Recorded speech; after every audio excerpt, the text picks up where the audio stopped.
Hello बच्चों, क्या हाल चाल आपके, कैसे हैं आप।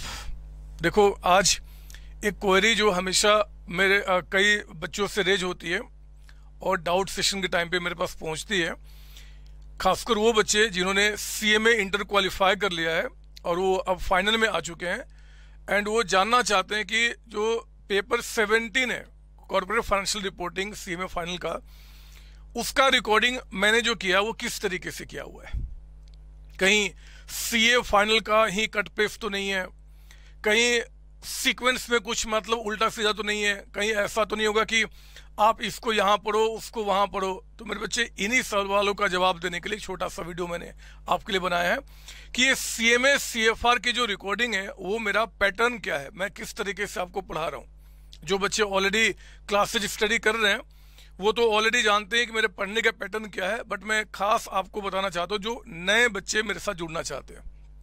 देखो, पहले तो मैं आपको बता दूं कि क्लासेज को रिकॉर्ड करते समय मैंने एक चीज का बहुत बड़ा मतलब अच्छी तरीके से ख्याल रखा है कि आपको सिर्फ इसको स्टडी करके पास ही नहीं होना है या फिर आपको सिर्फ अच्छे मार्क्स नहीं लाने हैं। आपको इनको स्टडी करने के बाद अब आपको इंडस्ट्री में जाना है, जॉब करने के लिए अपनी प्रैक्टिस स्टार्ट करनी है। और अगर उन कंपनीज के अंदर में आपकी ऑडिटिंग या आपका प्रैक्टिस शुरू होता है जो इंड एस को फॉलो करते हैं, तो वहां पे आपको एक कंपेटेबल नॉलेज होना चाहिए, मतलब किसी से भी आप compete कर पाए ऐसा नॉलेज होना चाहिए। तो मेरे बच्चे, कोर्स को डिजाइन करते समय मैंने इस बात का खास ख्याल रखा है। इवन इंस्टीट्यूट ने कुछ इंडेक्स जी का उन्होंने शॉर्ट डिस्क्रिप्शन किया है, मैंने थोड़ा सा उसको एलिबोरेट किया हुआ है ताकि आप बहुत अच्छी तरीके से किसी भी दूसरे बच्चों के साथ आप compete कर पाए इंडस्ट्री के अंदर में। आपका नॉलेज इस तरीके से हो कि आप मतलब किसी भी बच्चे से किसी भी इंडस्ट्री में किसी भी आपका प्लेसमेंट सेल के सामने आप प्रॉपर तरीके से जवाब दे पाए। बच्चों, कंप्लीटली मैंने आपके इंस्टीट्यूट के स्टडी मटेरियल को फोकस किया हुआ है। फोकस करने का मतलब ये नहीं कि मैंने सिर्फ उन्हीं क्वेश्चंस को कराए हैं। पता नहीं आपके इंस्टीट्यूट ने जो प्रैक्टिकल क्वेश्चंस है वो क्यों बहुत कम डाले हैं, मुझे नहीं पता, शायद वो आगे उसको ठीक करें, लेकिन मैंने इसका खास ख्याल रखा हुआ है प्रॉपर तरीके से किसी भी कॉन्सेप्ट को समझाने के लिए जितने भी क्वेश्चंस बन सकते हैं उन सारे क्वेश्चंस को मैंने कॉन्सेप्ट बिल्डिंग क्वेश्चन में स्टेप बाय स्टेप कवर किया है। पहले सिंपल क्वेश्चन, फिर थोड़ा टफ, फिर थोड़ा टफ, फिर जो मेरा बाकी पढ़ाने का तरीका है सेम वही तरीका मैंने यहाँ पे फॉलो किया है। इससे फायदा क्या होता है, आपके कॉन्सेप्ट बहुत अच्छी तरीके से स्ट्रॉन्ग हो जाते हैं। आप किसी भी क्वेश्चंस को करने के लिए आप तैयार रहते हो। इंस्टीट्यूट जहां तक सोच सकता है एग्जाम में क्वेश्चन डालने के लिए, उन सबको मैंने कवर किया है। 100% आपके इंस्टीट्यूट के स्टडी मटेरियल के जो क्वेश्चन है वो भी मैंने कवर किए हुए। एक चीज और मैं बता दूं, जो इंड एस उन्होंने डाला हुआ है उस इंड एस को समझाने के लिए भी मैंने पूरी कोशिश की है कि आपके पास कुछ प्रैक्टिकल क्वेश्चंस हैं, क्योंकि मैं हमेशा जो तरीका फॉलो करता हूं वही तरीका यहां भी फॉलो किया है। मैंने थ्योरी को भी आपको प्रैक्टिकल बेस्ड क्वेश्चन बनाते हुए, केस स्टडी बनाते हुए मैंने उसको सॉल्व कराया है। फिर आपको एक शॉर्ट नोट मैंने दिया हुआ है और उसके बाद आपके बुक जो मेरा आपके पास जाएगा या गया होगा उसके अंदर में हर एक चीज का डिटेल डिस्कशन की एग्जाम में क्वेश्चन आ जाए, 1 नंबर में तो कैसे लिखना है, 2 नंबर में तो कैसे लिखना है, 4 नंबर में कैसे लिखना है, उस पूरे वीडियो क्लास में मैंने इसका डिस्कशन किया हुआ है। आपको यहां देखेंगे, आप यहां पे section A, section B, C, D और फिर आपका ई, ये 5 सेक्शन में पूरे इंस्टीट्यूट ने आपके कोर्स को डिवाइड किया है। मेरे बच्चे ध्यान देना, पहले सेक्शन के अंदर में उन्होंने कहा गैप एंड अकाउंटिंग स्टैंडर्ड। इसमें मैंने क्या किया है कि जो रिकॉर्डिंग्स आपको दी हुई हैं उसमें 2 पार्ट उसका किया हुआ है, पार्ट ए और पार्ट बी। पार्ट ए जो कंप्लीट आपका अकाउंटिंग स्टैंडर्ड है, आपको पता होगा कि ये आपको 20 मार्क्स का वेटेज है, इसका वेटेज 20 मार्क्स का है आपके इंस्टीट्यूट के मुताबिक। तो 20 मार्क्स में कहता है कि सारे अकाउंटिंग स्टैंडर्ड का नॉलेज होना चाहिए। और ए सेक्शन के अंदर में उन्होंने सारे इंडेक्स का भी शॉर्ट डिस्क्रिप्शन किया है और फिर कुछ इंडेक्स का उन्होंने प्रॉपर एक्सप्लेनेशन किया है, जैसे कि इंडेक्स 1, 2, 7, 10 और इसके बाद 101। तो मैंने क्या किया बच्चे, जितने भी इनके अकाउंटिंग स्टैंडर्ड है ना उसको पार्ट ए में डाल दिया है और पार्ट बी में हमने इंडेक्स की शुरुआत की है, लेकिन पार्ट बी में इसको नहीं पढ़ाया 101, क्योंकि इसमें बहुत सारी चीजें ऐसी हैं जो बाकी इंडेक्स से जुड़ी हुई हैं। तो मैंने इसका डिस्कशन जो है ना बिल्कुल लास्ट में आपका यहाँ पे इंडेक्स सेक्शन ई के बाद 101 का किया है, ताकि आपको प्रॉपर तरीके से आप उसको लिंक कर पाए। इनको पढ़ते समय जैसे यहाँ पे क्योंकि इतने सारे इंडेक्स हैं और वहां पे कंफ्यूजन क्रिएट हो सकता है, तो मैंने क्या किया, जैसे मान लो इंडेक्स आपको मैं 7 पढ़ा रहा हूं, तो इंडेक्स 7 पढ़ाते समय जिस वर्ड की रिक्वायरमेंट है जो आगे किसी इंडेक्स से जुड़ा हुआ है, मैंने उसका शॉर्ट वहां पे प्रॉपर तरीके से आपको समझाया हुआ है, ताकि किसी तरीके से आपको कंफ्यूजन ना हो। और नहीं होगा, मुझे विश्वास है, क्योंकि बहुत मेहनत करके मैंने ये रिकॉर्डिंग आपके लिए की हुई है। इसी तरीके से मेरे बच्चे, इसका जो सेक्शन ए का पार्ट ए पार्ट बी है, अब मैं आपको एक स्ट्रेटजी आपको बनाना चाहता हूं। जिन बच्चों ने क्लासेज बिल्कुल स्टार्टिंग से ली हैं या स्टार्टिंग से लेंगे, मतलब अगर आपके पास 6 महीने का प्रॉपर टाइम है कम से कम, तब तो आप सेक्शन ए के पार्ट ए ऑनवर्ड स्टडी करें, अकाउंटिंग स्टैंडर्ड ऑनवर्ड आपका। लेकिन अगर मान लो कि क्लासेज आपने 3 महीना पहले लिया हुआ है, 4 महीने पहले लिया हुआ है, तो मेरे बच्चे यहाँ पे ना बहुत ज्यादा स्टडी करना है, लेकिन मार्क्स के वेटेज जो है ना वो ये और ये दोनों मिला के 20 मार्क्स के हैं। तो ये एडवाइजेबल है कि अगर कोर्स आपको जल्दी खत्म करना है या फटाफट खत्म करना है या टाइम कम बचा हुआ है, तो आपकी स्ट्रेटजी में पार्ट बी से आप शुरुआत करें। पार्ट बी में आपने क्या करना है, इंडेक्स इसको पढ़ना है, फिर आपको सेक्शन बी के अंदर आना है, सी डी इस तरीके से चलना है। अगर आपको प्रॉपर टाइम है और आप बहुत आसानी से सब कुछ लेके चल सकते हैं, आपके पास एनफ टाइम है, तो मेरे बच्चे फिर आपको पार्ट ए से स्टार्ट करना चाहिए। रीजन क्या है, पार्ट बी से जब आप शुरू कर रहे हो ना, तो इसका मतलब कि आपका मोटिव है पहले मार्क्स को सिक्योर करना कम टाइम के अंदर में। लेकिन अगर आपके पास एनफ टाइम है, आप प्रॉपर तरीके से टाइम डिवोट कर सकते हैं, आपने 8-10 महीने या दोनों ग्रुप एक साथ तैयारी करने का आपने प्लान किया है, तो मैं सजेस्ट करूंगा पार्ट ए से शुरू करें, क्योंकि वहां पे अकाउंटिंग स्टैंडर्ड पूरा का पूरा आप स्टडी करेंगे। इससे फायदा क्या होगा कि जब किसी कंपनी में आप जॉब के लिए जाएंगे जी, या किसी प्लेसमेंट में आप बैठेंगे, तो वहां पे आपसे कुछ भी पूछा जा सकता है और आपको प्रॉपर तरीके से नॉलेज होना चाहिए। एक चीज और, ऐसे तो मैंने यहां से ऑनवर्ड भी जो रिकॉर्डिंग किया है ना, उसमें मैंने इस पे कुछ फोकस नहीं किया, मतलब इससे कोई लिंक नहीं किया है। लेकिन अगर कोई बच्चा पहले पार्ट ए यानी कि अकाउंटिंग स्टैंडर्ड को प्रॉपर तरीके से पढ़ लेता है, फिर वो आगे बढ़ता है, तो उसकी अंडरस्टैंडिंग और अच्छी होगी, इसमें कोई डाउट नहीं है। क्योंकि जो चीजें इंडेक्स में पढ़ना वो एस में भी वही है, चेंजेस क्या है, चीज कैसे चल रही वो भी आपको समझ में आएगा। तो मेरा पार्ट ए पढ़ने का मैंने स्ट्रेटजी बता दिया कि टाइम कम है, अगर आपको लगता है या फिर आपने बहुत लेट से क्लासेस शुरू की हैं, तो उस केस में, या फिर आपका मेन मोटिव मार्क्स को सिक्योर करना पहले है, तो पार्ट बी ऑनवर्ड आप शुरू करें। जब ये कोर्स खत्म हो जाए तो फिर आपने क्या करना है, पार्ट ए की शुरुआत करनी है। लेकिन पार्ट ए एंड करना ही करना है मेरे बच्चे, अगर आपका टारगेट 100 मार्क्स का है तो, क्योंकि 20 मार्क्स यहाँ पे कवर होगा। प्लस किसी भी इंडस्ट्री में अगर आप जाते हो या अपना प्रैक्टिस शुरू करते हो, या फिर मान लो कि आप कोई खुद की कंपनी बड़ा क्रिएट करते हो, तो वहां पे आपको एस का भी नॉलेज होना बहुत जरूरी है। तो आपको यहाँ पे पढ़ना तो पड़ेगा ही, बाकी स्ट्रेटजी आप बनाए कैसे करना है।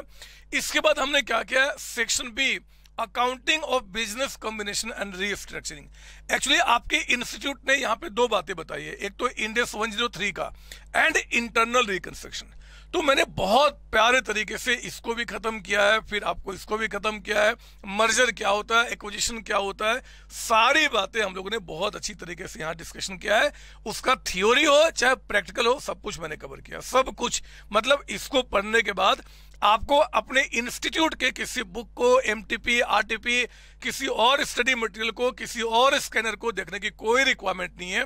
मैं ये दावे के साथ कहता हूं, अगर पूरा बुक आपने खत्म कर लिया, पूरे वीडियो क्लास को खत्म कर ली, उसके बाद एग्जाम देने गए और 1 नंबर भी अगर आपका छूटा, तो जिम्मेदारी मेरी होगी, मैं आपको इसको आज रिटर्न गारंटी देता हूं ये वर्ड्स के थ्रू। फिर section C consolidated financial statement, आपके इंस्टीट्यूट ने 110, 27, 28, 105, 111 एंड 112 का डिस्कशन किया है। सेम डिस्कशन मैंने भी यहाँ पे किया है। हाँ, मैंने चेंज क्या किया है जी, उनकी थ्योरी को थोड़ा और अच्छी तरीके से बना दिया है, ताकि आपको इजिली वहाँ समझ में आए, उसको आप तरीके से रीड कर पाए, उसको याद कर पाए, और प्रैक्टिकल जितने सारे क्वेश्चंस इंस्टीट्यूट ने दिए हैं उनको वहां तक, उस लेवल तक पहुंचने के लिए और कौन कौन से क्वेश्चंस आपको करना चाहिए। उन्होंने एक क्वेश्चन दे दिया, 5 तरीके के वहां पे क्वेश्चंस बन सकते हैं। वो 5 कौन कौन से क्वेश्चंस बन सकते हैं और आपका एंड कॉन्सेप्ट हमेशा रहने के लिए किन किन क्वेश्चंस की रिक्वायरमेंट है, सब मैंने कवर किया। मतलब एग्जामिनर उससे दूर अब कुछ सोच ही नहीं सकता, इस बात का मैं आपको विश्वास दिलाता हूं।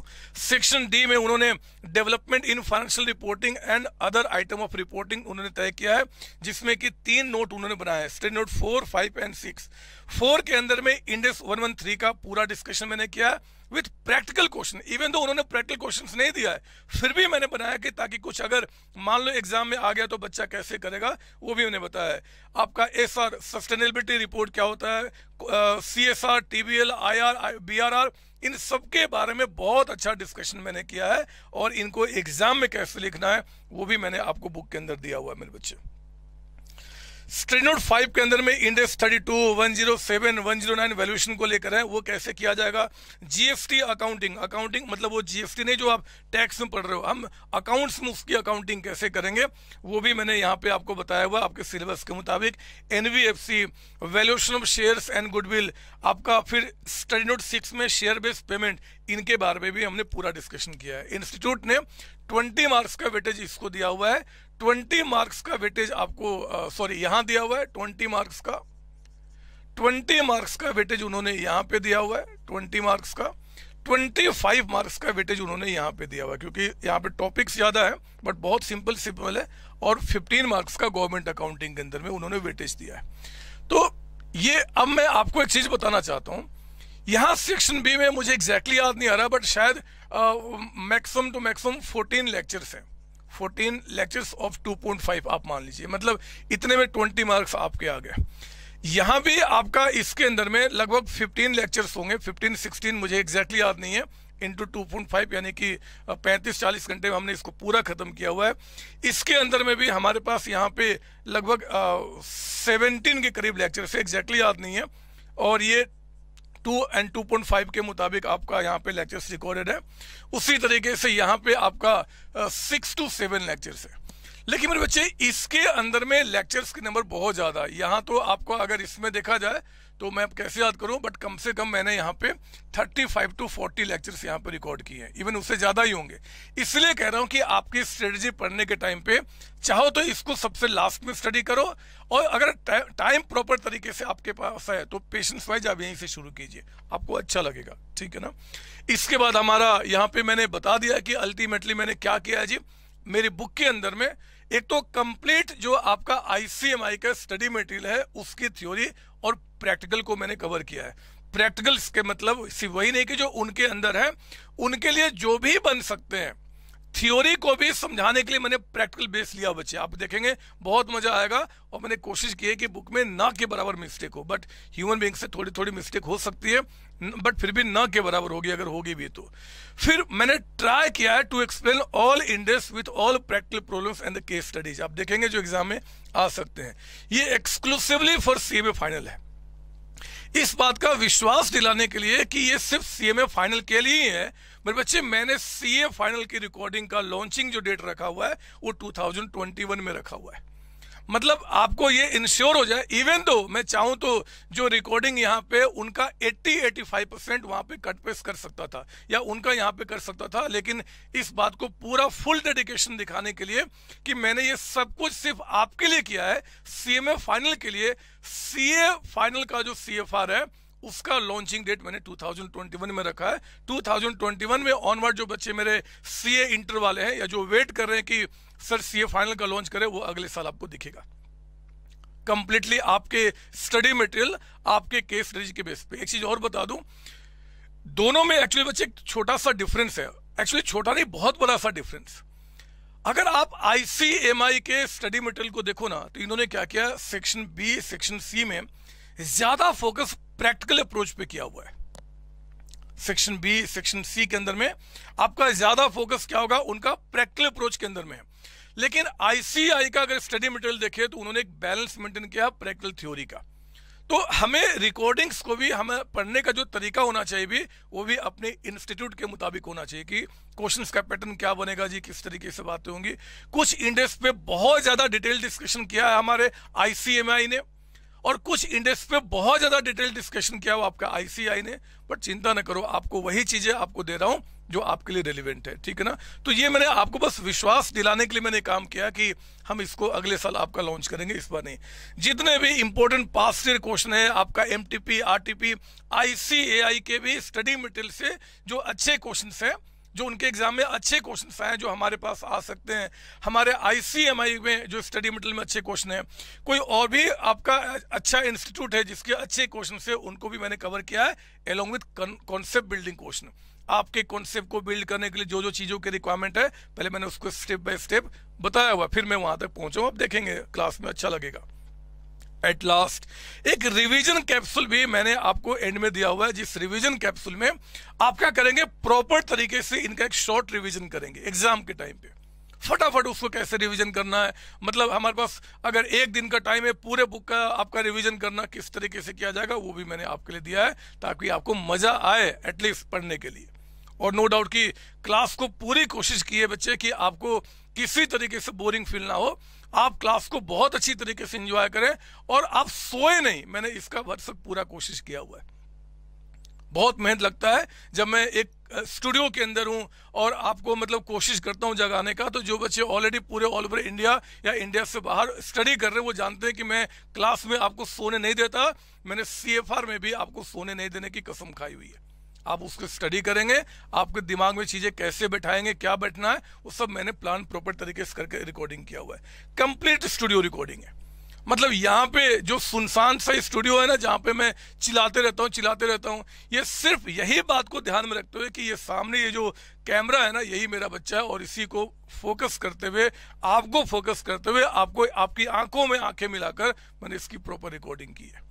तो आपको ये नहीं फील होगा कि मैं किसी और बच्चे को पढ़ा रहा हूँ, मैं आपको ही पढ़ा रहा हूँ, आपके लिए ही हूँ। नो डाउट कि आपका डाउट सेशन है 4 to 7, हमेशा मैं आपके लिए अवेलेबल होता हूँ डाउट सेशन के लिए, और वो आपका संडे और नेशनल हॉलीडे छोड़कर। उसके पहले और बाद में आप मैसेज करते हैं तो कोई फायदा नहीं होता, आप इस बात को जानते हैं। इसका रीजन एक था, मतलब अगर आप पहले मैसेज करो ना और फिर मैं उसको 4 to 7 में रिप्लाई कर दूं, ऐसा पॉसिबल था, लेकिन पता मैंने क्यों नहीं किया। अगर ऐसा होता तो कुछ भी दिमाग में आएगा कभी भी आप डाल दोगे। 4 to 7 3 घंटे अगर मैं आपके लिए बैठा हूं, एक्सक्लूसिव आपके लिए बैठा हूं, तो आपको उसी टाइम पे डाउट लेकर आना चाहिए अगर आप सच्ची में सीरियस हैं अपनी स्टडी के लिए तो। और आप पढ़ें, हमारा टारगेट 100 मार्क्स का है सीएफआर के अंदर में, लेकिन विदाउट एनी टेंशन। हम कभी मार्क्स के बारे में नहीं सोचेंगे, हमें कितने मार्क्स लाना है, हमें मतलब इतना अच्छा नॉलेज गेन कर लेना ना कि दुनिया में कोई भी हो, बस मैं हूं और सिर्फ मैं हूं। मैं किसी को अपने से आगे नहीं बढ़ने दूंगा, नॉलेज हो चाहे कुछ भी हो। कहीं कहीं पे जहां पे हमें प्रैक्टिकल नॉलेज की रिक्वायरमेंट है, वो फॉर्मेट भी मैंने आपके लिए दिए हुए, जहां पे आपको प्रॉपर तरीके से पता चले कि कैसे काम होगा। मतलब आप इसको स्टडी करने के बाद एक कंप्लीट सीएफआर के बच्चे बोले जाएंगे मस्त तरीके से, ठीक है ना। चलिए, इनकेस कोई और डाउट होता है, कोई और दिक्कत होती है, तो आप कमेंट में बोल के आप मुझसे पूछ सकते हैं, मेरी टीम या मैं खुद उसको रिप्लाई करूंगा, और फिर हम लोग आगे बढ़ेंगे, ठीक है ना। टोटल कितनी क्लासेज है, कितने आवर्स है, लगभग मैंने बता दिया, बट वो आपको जब वीडियो क्लास जाएगा तो मैंने प्रॉपर तरीके से उसमें सब कुछ आपको दिया हुआ है, आप वहां पे देख सकते हैं। आप सबको बाय बाय बच्चों, पढ़ें, आगे बढ़े, आप बढ़ेंगे आगे, इंडिया बढ़ेगा आगे। इंडिया अगर आगे बढ़ेगा तो कोई देश हमारे देश को आंख नहीं दिखा सकता। हमें डेवलप्ड होना है, हमें आगे बढ़ना है, और इस सबकी जिम्मेदारी सिर्फ पॉलिटिशियन के ऊपर नहीं है, ये हमारे ऊपर जिम्मेदारी है। हम बढ़े, हमारा देश बढ़ेगा, और फिर दुनिया में हम आगे निकल के आएंगे। और याद रखना, इतनी पढ़ाई करने के बाद अगर आप में से किसी बच्चे का सपना सिर्फ जॉब तक लिमिट रह गया, तो फिर पढ़ने पढ़ाने का कोई फायदा नहीं है। अगर आपका पहला स्टेज जॉब भी होता है, तो फिर हमें अल्टीमेटली बिजनेस पे ही जाना है। हमें वो क्वालिटी, वो थिंकिंग, वो स्किल जो एक बिजनेस करने के लिए चाहिए, उसको डेवलप करेंगे, हम आगे बढ़ेंगे, और फिर बड़ा बिजनेस, और वो जो रिलायंस, विप्रो, पता नहीं कौन कौन से नाम है ना, उन नाम से भी हम आगे निकलेंगे। ये हमारा सपना रहेगा। आप सबको बाय बाय टाटा। इसके बारे में मैंने आपके सीएफआर में भी कई जगह डिस्कशन किया हुआ है, कई स्ट्रेटजी को क्या क्वालिटीज होने चाहिए वो भी मैंने आपका डिस्कशन किया है, क्योंकि अब आप मेच्योर्ड बच्चे हो रहे हैं, आपको इन सब चीजों को पता होना चाहिए। बाय बाय बच्चों, थैंक यू जी।